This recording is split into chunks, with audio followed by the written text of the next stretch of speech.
অবশ্যই এ বৈষয়িক দুনিয়ার জীবন হচ্ছে খেলাধুলা ও হাসি তামাশা মাত্র।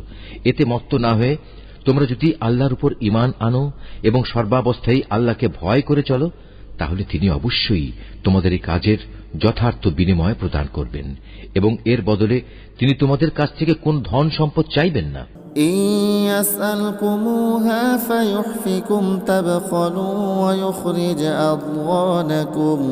যদি কখনো তিনি তোমাদের কল্যাণের জন্য তোমাদের ধন সম্পদের কিছু অংশ দাবি করেন, অতঃপর এর জন্য তিনি যদি তোমাদের উপর প্রবল চাপ ও প্রদান করেন, তাহলেও তোমরা তা দিতে গিয়ে কার্পণ্য করবে, ফলে তোমাদের বিদ্বেষজনিত আচরণগুলো তিনি বের করে দেবেন।